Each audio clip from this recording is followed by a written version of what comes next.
Amen. Ang pagpapala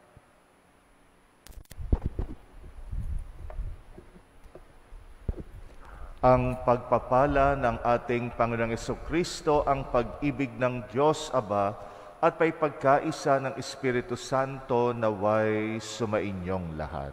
At sumainyo rin. Tayo'y nasa ikalimang araw ng 8 araw na pagdiriwang natin ng pagkabuhay. Patuloy nating pinagninilayan at isinasaloob ang diwa ng pagkabuhay ni Jesus. Aminin natin ang ating mga kasalanan upang maging marapat tayong gumanap sa banal na pagdiriwang.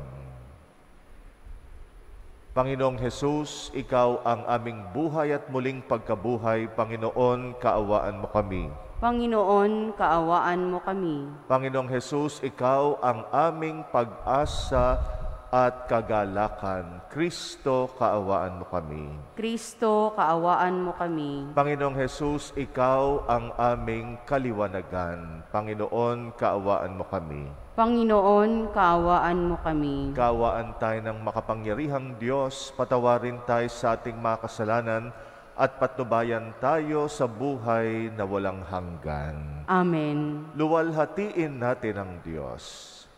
Luwalhati sa Diyos sa kaitaasan.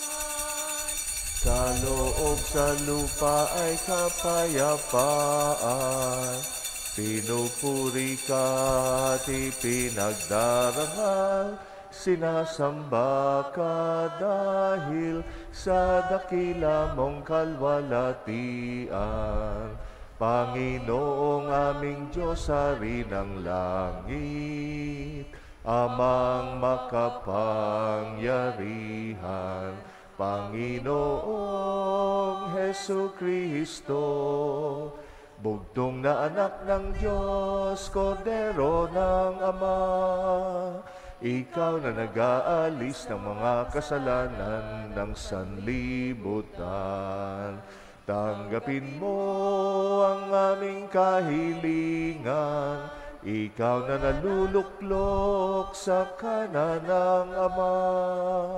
Maawa ka sa amin, Ikaw lamang ang banal, Panginoong Hesukristo, kasama ng Espiritu, sa luwalhati ng Ama. Amen. Amen. Amen. Amen. Manalangin tayo. Ama naming makapangyarihan, pinagkaisa-isa mo ang iba't ibang mga tao para sambahin ang ngalan mo. Ang mga isinilang na muli sa tubig ng binyag ay magkaisa nawa sa pananalig at pagkamatapat. Sa pamagitan ng Jesucristo kasama ng Espiritu Santo, magpasawalang hanggan. Amen.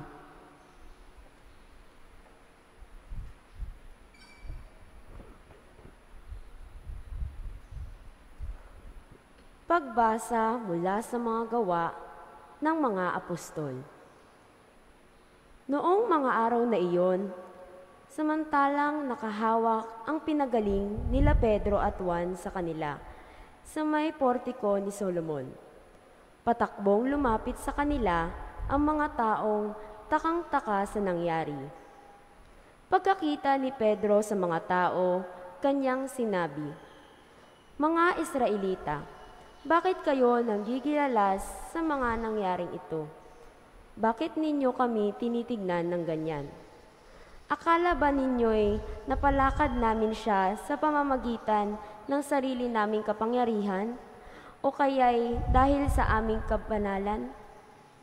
Ang Diyos nila Abraham, Isaac at Jacob, ang Diyos ng ating mga ninuno, ang nagbigay ng pinakamataas na karangalan sa kanyang lingkod na si Jesus. Ngunit siya'y ibinigay ninyo sa makapangyarihan at itinakwil sa harap ni Pilato. Gayon ding ipinasyan na nitong palayain siya. Itinakwil ninyo ang banal at matuwid, at isang mamamatay tao ang hiniling ninyong palayain. Pinatay ninyo ang pinagmulan ng buhay, ngunit siya'y muling binuhay ng Diyos. At saksi kami sa mga bagay na iyon. Ang kapangyarihan na pangalan ni Jesus ang nagpagaling sa lalaking ito. Nangyari ito dahil sa pananalig sa kanyang pangalan. Ang pananalig kay Jesus ang lubusang nagpagaling sa kanya tulad ng iyong nakikita. At ngayon, mga kapatid, batid kung hindi ninyo nalalaman ang inyong ginawa. Gayon din ang inyong mga pinuno. Ngunit, sa ginawa ninyo'y natupad ang malaon ng ipinahayag ng Diyos sa pamamagitan ng mga propeta, na ang Kristo'y kanilang kailangang magbata. Kaya't magsisi kayo at magbalik loob sa Diyos upang pawiin niya ang inyong mga kasalanan at bigyan kayo ng kaunting panahon ng pamamahinga. At suguin niya si Jesus, ang Mesiyas, na hinirang niya para sa inyo. Siya'y dapat munang manatili sa langit hanggang sa dumating ang panahon ng pagbabago ng lahat ng bagay. Ayon sa ipinahayag ng Diyos sa pamamagitan ng kanyang mga banal na propeta mula pa noong una. Sinabi ni Moises, "Ang Panginoong inyong Diyos ay pipili sa isa ninyong kalahi at gagawing propeta tulad ko. Pakinggan ninyo ang lahat ng sasabihin niya sa inyo. At lahat ng hindi makikinig sa propetang yaon ay ihihiwalay sa bayan ng Diyos at lilipulin." Nagpahayag din tungkol sa mga araw na ito ang mga propeta, mula kay Samuel at sa lahat ng mga sumunod sa kanya. Ang mga pangako ng Diyos sa pamamagitan ng mga propeta ay para sa inyo, at kasali kayo sa tipang ginawa ng Diyos at ng inyong mga ninuno, ng kanyang sabihin kay Abraham, Pagpapalain ko ang lahat ng angkan sa daigdig sa pamamagitan ng inyong lipi. Kaya't hinirang ng Diyos ang kanyang lingkod, at siya'y unang sinugo sa inyo upang pagpalain kayo at tulungang tumalikod sa inyong masasamang pamumuhay. Ang salita ng Diyos. Salamat sa Diyos. Maningning ang inyong ngalan poon sa sangkalupaan. Maningning ang iyong ngalan poon sa sangkalupaan. Ikaw, O poon, Panginoon namin, laganap sa lupa ang iyong luningning. Ano nga ang tao upang iyong alalahanin? Ay ano nga siya na sukal mong kalingain? Maningning ang iyong ngalan poon sa sangkalupaan. Nilikha mo siya na halos kapantay ng iyong luningning at kadakilaan. Pinamahala mo sa buong daigdig sa lahat ng bagay, malakit, maliit. Maningning ang iyong ngalan poon sa sangkalupaan. Mga bakat tupa, hayop na mabangis, at lahat ng ibong nasa himpapawid, at maging sa isda sa ilalim ng tubig.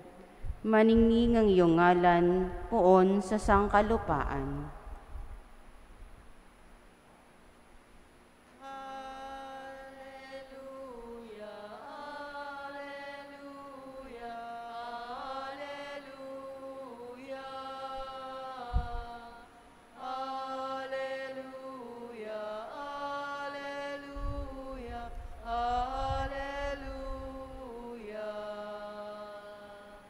Tayo pong lahat, araw ngayong gawa ng Diyos, magdiwang tayo ng lubos, purihin ang manunubos. Alleluia, alleluia, alleluia. Alleluia, alleluia, alleluia. Sumainyo ang Panginoon. At sumainyo rin. Ang mabuting balita ng Panginoon ayon kay San Lucas. Papuri sa iyo, Panginoon.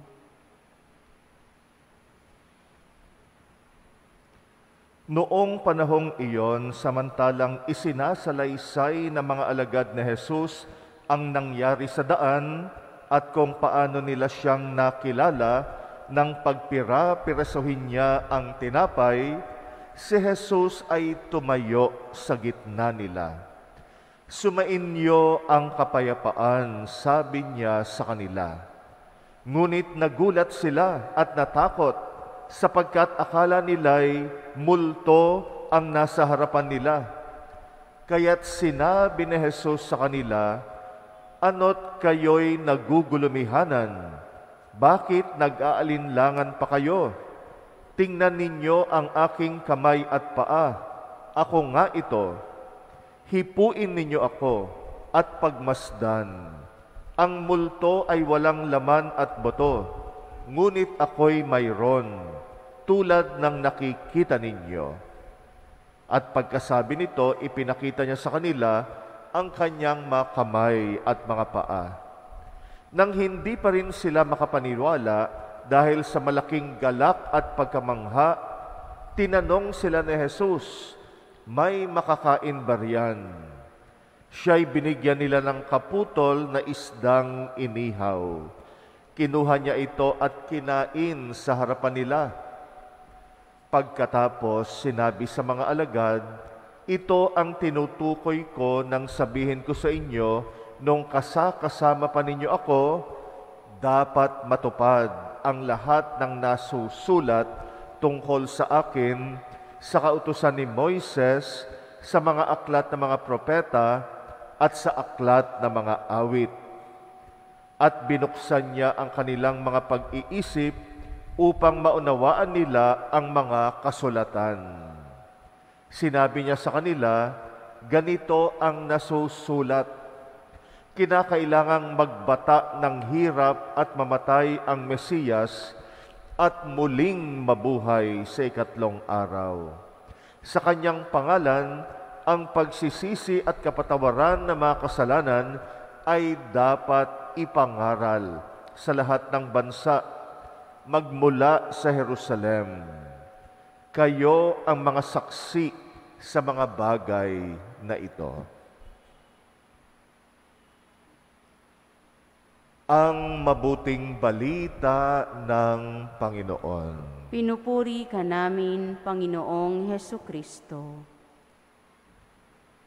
Ang pinakakongkretong pagpapahayag ng pagmamahal ay presensya. Anong saysay na magsabi ka ng mahal kita kung wala ka naman doon at yung presensya mo hindi nadarama? Yung pagmamahal at presensya magkasing kahulugan. Kung wala ka man physically present, siyempre ang pinakamataas na paraan ng pagiging present ay yung naroroon ka physically, yung kasama ka, nahihipo ka. Kaya nga nung muling nabuhay ang Panginoon, ito ang kanyang regalo sa kanyang mga alagad. Naririto ako. Hindi ako multo. Ako'y konkretong nabuhay na maguli. Hipuin ninyo ako, ang aking mga kamay at mga paa. Ako ito. Kaya yung pagkabuhay ng Panginoon, at lalo na yung pagpapakita niya sa kanyang mga alagad, ito ang pinakakongkreto na pagpapahayag ng pagmamahal ni Jesus sa kanila. At nung muling nabuhay ang ating Panginoon, mas lalo siyang naging present, lalo na sa lahat ng kanyang mga alagad. Dahil hindi na limitado ng lugar at oras yung kanyang presensya. Ang presensya niya ay walang hanggan. Kaya maging tayo ay nadarama natin ang presensya ng Panginoon sa iba't ibang mga paraan at pagkakataon. Yung kanyang pagmamahal ay patuloy nating nadarama, nahihipo rin natin ang ating Panginoon, lalo na sa pamagitan ng mga sakramento, lalong-lalo na ang sakramento ng Eucharistia. Tuwing tatanggapin natin ang katawan ni Kristo, nahihipo natin siya. Siya ay present, naririto siya. Pinapahayag niya yung kanyang pagmamahal sa atin. Kaya yung presensya, mahalagang regalo ng pagkabuhay sa atin. Sa ating unang pagbasa, inihatid ng mga alagad ang presensya ng Panginoong muling nabuhay sa pagpapagaling ng mga may sakit. Yan din ang misyon natin. Dalhin natin ang presensya ng Panginoon sa lahat ng taong makakasalamuha natin. Tayo ang magiging daluyan. Tayo ang magiging expression ng presensya at pagmamahal ng Panginoon. Every time we become present to one another because of love, pag-ibig ng Diyos ang hatid natin. Kaya naman, wag nating babaliwalain yung presensya. As much as possible, let us be present. Una, physically. Kaya kung wala rin lang talagang mabigat na dahilan na hindi ka magiging physically present, ay wag mong ipagkakait yung physically present ka.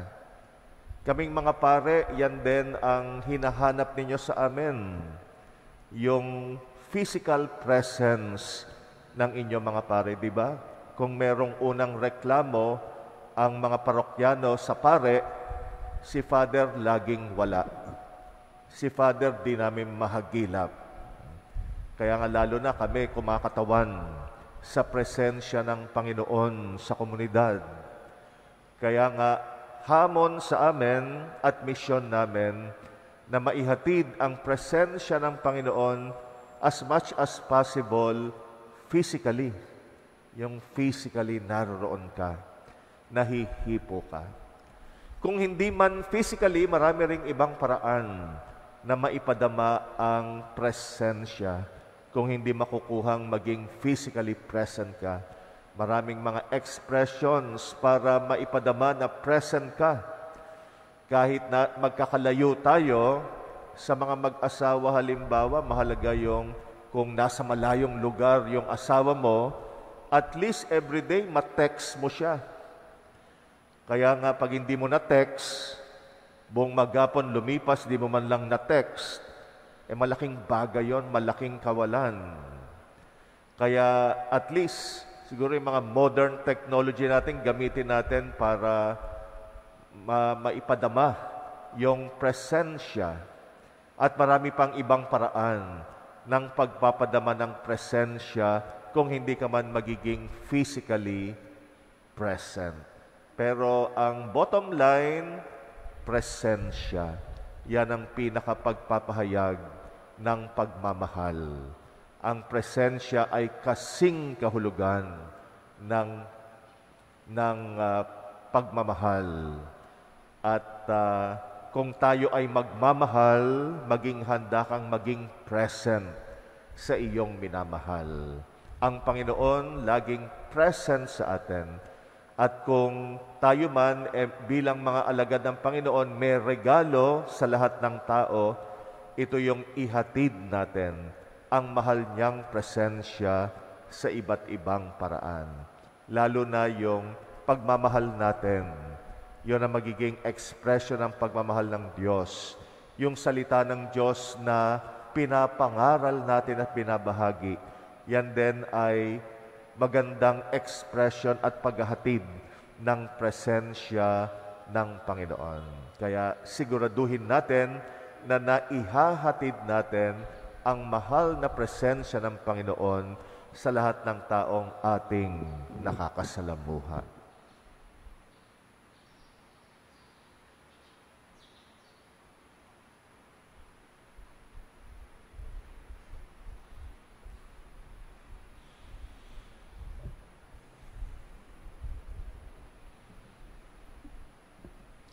Inihahayag ng karunungan ng banal na kasulatan ang plano ng Diyos para sa atin. Sa ating paglalakbay kasama ni Kristo, idalangin natin na sa bawat araw, higit na maging maliwanag ang kanyang daan ng buhay. Ating itugon, Panginoon, manatili ka sa aming piling. Panginoon, manatili ka sa aming piling. Bilang isang simbahan, naway maging tapat kami sa pagpapahayag sa Ebanghelyo ng pagsisisi at pagpapatawad. Manalangin tayo sa Panginoon. Panginoon, manatili ka sa aming piling. Sa pagkilala sa kabutihan ni Kristo, ang Panginoong muling nabuhay, maihatid nawa natin ang katarungang panlipunan para sa lahat. Manalangin tayo sa Panginoon. Panginoon, manatili ka sa aming piling. Ang banal na kasulatan naway makapagbigay ng kaliwanagan sa mga nasa kadiliman ng kasalanan at kawalan ng pag-asa. Manalangin tayo sa Panginoon. Panginoon, manatili ka sa aming piling. Atin nawang makilala ang presensya ng Panginoong muling nabuhay sa paghahati-hati ng tinapay sa Eukaristiya. Manalangin tayo sa Panginoon. Panginoon, manatili ka sa aming piling. Ang mga namayapa naway muling mabuhay sa kaganapan ng kagalakan sa piling ng Diyos. Manalangin tayo sa Panginoon. Panginoon, manatili ka sa aming piling. Tahimik nating idalangin ang ating mga personal na kahilingan. Ipagdasal natin ang mga kapatid nating pinangakuan natin na sila'y ating ipagdarasal. Alalahanin din natin ang intensyon ng mga kapatid nating nagpapamisa sa ating pagdiriwang ngayon.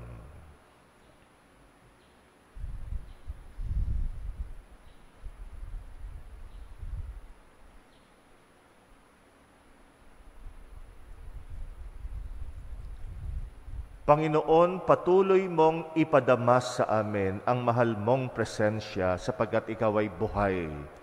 At gawin mo kaming kasangkapan upang ihatid ang mapangligtas mong presensya lalo na sa mga kapwa namin at kapatid na nangungulila at naliligaw ng landas. Ikaw na aming Panginoon, magpasawalang hanggan. Amen.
Manalangin kay mga kapatid upang ang paghahain natin kalugdan ng Diyos Amang makapangyarihan.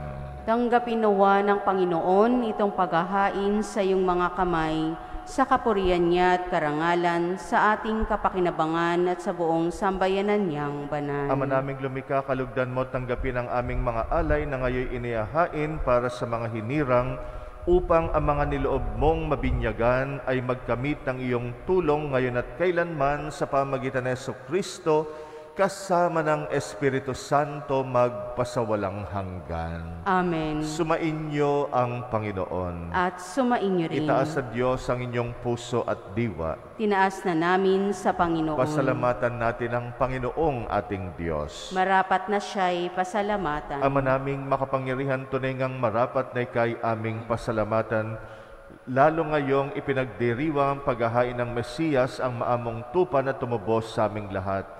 Ang iyong anak na minamahal ay naghain ng sariling buhay. Siya ang tupang maamong umako sa kaparusahan upang mapatawad ang kasalanan ng sanlibutan. Sa pagkamatay niya sa banal na krus, ang kamatayan namin ay kanyang nilupig. Sa pagkabuhay niya bilang manunubos, pag-asa at pagkabuhay ay aming nakamit. Kaya kaisa ng mga anghel na nagsisiawit ng papuri sa iyo, nang walang humpay sa kalangitan kami nagbubunyi sa iyong kadakilaan. Santo, Santo, Santo, Panginoong Diyos na mga hukbo, napupuno ang langit at lupa ng kadakilaan mo, hosana sa kaitaasan, pinagpalang na paririto sa ngalan ng Panginoon, hosana sa kaitaasan. Ama naming banal, ikaw ang bukal ng tanang kabanalan, kaya't sa pamagitan ng iyong Espiritu, gawin mong banal ang mga kaloob na ito pang para sa amin, maging katawan at dugo ng aming Panginoong Jesucristo. Bago niya pinagtisang kusang loob na maging handog, hinawakan niya ang tinapay, pinasalamatan kanya, pinaghati-hati niya yon, iniabot sa kanyang mga alagad at sinabi, tanggapin ninyong lahat ito at kanin, ito ang aking katawan na ihahandog para sa inyo.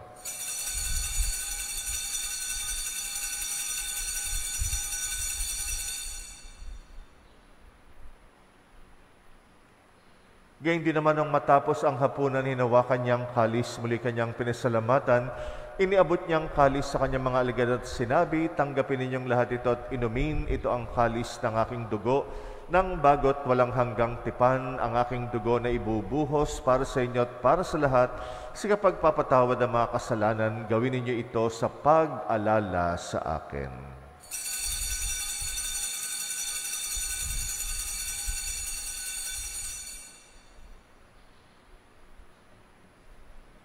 Ang misteryo ng pananampalataya.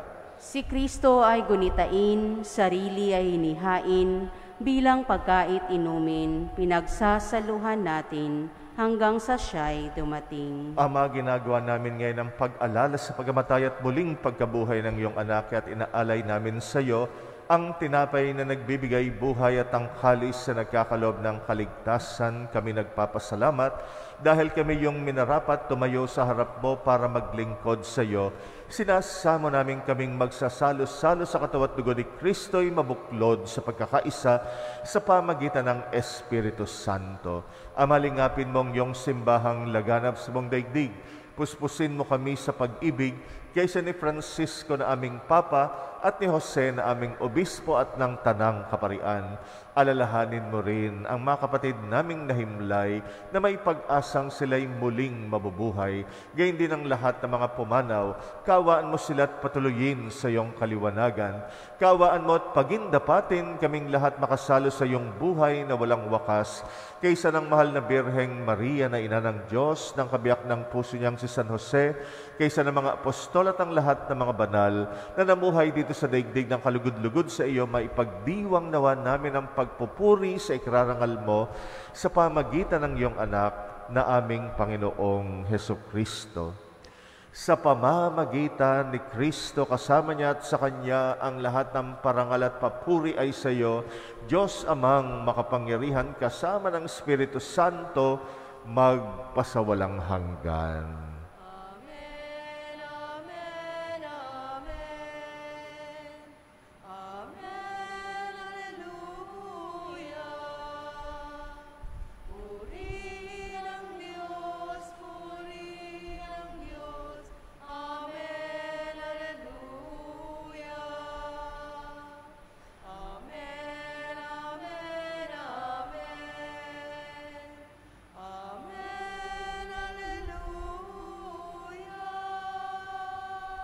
Manalangin tayo sa ating Ama sa Langit, alinsunod sa turo sa atin ng Panginoong Jesus.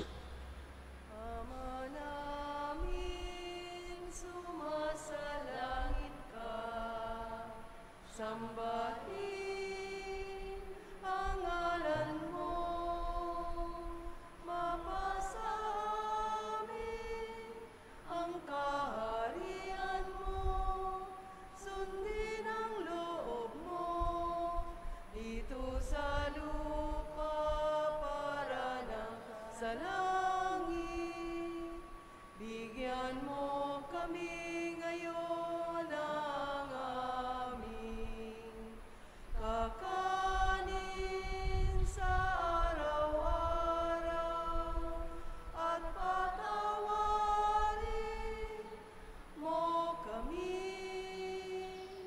sa aming mga sala para ng pagpapatawad namin sa nagkakasala sa amin, at huwag mo kaming ipahintulot sa tukso, at iadya mo kami sa lahat ng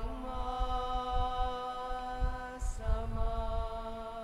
Hinihiling namin kami, Yadya, sa lahat ng masama, pagkalooban ng kapayapaan, araw-araw iligtas sa kasalanan, ilayo sa lahat ng kapahamakan, samantalang aming pinananabikan ang dakilang araw ng pagpapahayag ng tagapagligtas naming sa Jesucristo. Sapagkat iyo ang kaharian at ang kapangyarihan at ang kapurihan magpakailanman. Amen. Panginoong Jesucristo, sinabi mo sa iyong mga apostol, kapayapaan ang iniiwan ko sa inyo, ang aking kapayapaan ang ibinibigay ko sa inyo. Tunghayan mo ang aming pananampalataya, huwag ang aming pagkakasala. Pagkalooban mo kami ng kapayapaan at pagkakaisa, ayon sa iyong kalooban kasama ng Espiritu Santo, magpasawalang hanggan. Amen. Ang kapayapaan ng Panginoong muling nabuhay ay laging sumainyo. At sumainyo rin. Magbigayan kayo ng kapayapaan sa isa't isa. Peace be with you. Kordero ng Diyos na nag-aalis ng mga kasalanan ng sanlibutan, maawa ka sa amin. Kordero ng Diyos na nag-aalis ng mga kasalanan ng sanlibutan, maawa ka sa amin. Kordero ng Diyos na nag-aalis ng mga kasalanan ng sanlibutan, ipagkaloob mo sa amin ang kapayapaan. Naritong kordero ng Diyos na nag-aalis ng mga kasalanan ng sanlibutan, mapalad ang mga inaanyayahan sa kanyang piging. Panginoon, hindi ako karapat-dapat na magpatuloy sa iyo, ngunit sa isang salita mo lamang ay gagaling na ako.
na huwag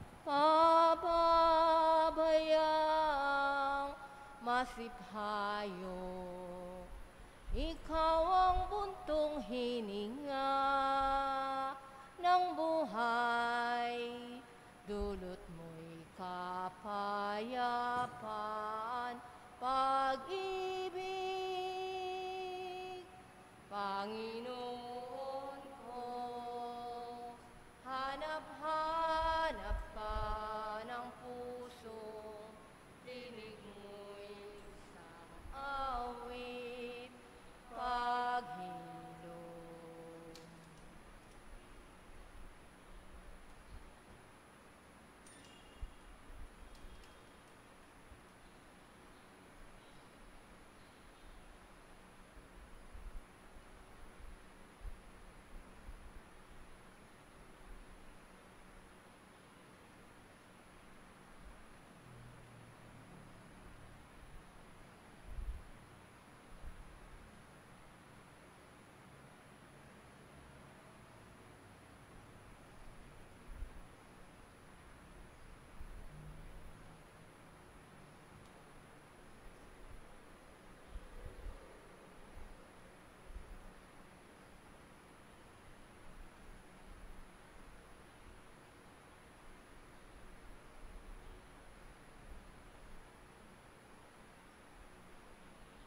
Manalangin tayo.